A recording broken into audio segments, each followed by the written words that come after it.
সন্ধ্যাবেলায় সমুদ্রের ধারে বসে যদি এটাই না খেলে তাহলে আর কি খেলে। Hi, let's share another what we ate in a day. তো দীঘায় প্রথম দিন সমুদ্রের ধারে সন্ধ্যাবেলায় গিয়ে খেয়ে নিলাম গরম গরম চা বিস্কিট, তারপর ঢেউয়ের গর্জন আর মনোরম দৃশ্য উপভোগ করতে করতে খেলাম গরম গরম মুচমুচে আমুদি মাছ ফ্রাই। তারপরেই চলে এলো এক প্লেট ভরে ছোট ছোট চিংড়ি ভাজা। আর এখানে রং বেরঙের মাছ মাংসের বাহার তো দেখতেই পারছো। এখানে ওপেন বারবিকিউ হচ্ছিল, যেখানে তন্দুরি লেক কাবাবও হচ্ছিল। তো প্রথমেই রিনা অর্ডার করেছিল চিতল মাছ ফ্রাই। আমি খাই না, বাট ও বললো ভালোই হয়েছে। দেন আমি খেয়েছিলাম রেশমি কাবাব, যেটা আমার ওকিশ লেগেছে। তারপরেই চলে এলো এই বড় বড় গরম গরম গলদা চিংড়ি ফ্রাই। নাও ইটস কল্ড গলদা চিংড়ি।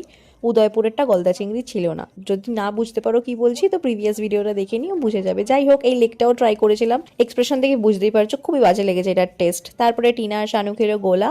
ফাইনালি হোটেলে চলে এলাম। আমি আর টিনা হোটেলেই মিক্সড চাও অর্ডার করেছিলাম, বাকিরা সব বাইরে গিয়েছিল খাওয়ার জন্য, তো বলতে পারবো না ওরা সবাই কি খেয়েছে। So yeah, that was it for today. Will meet you in next one. Till then, by.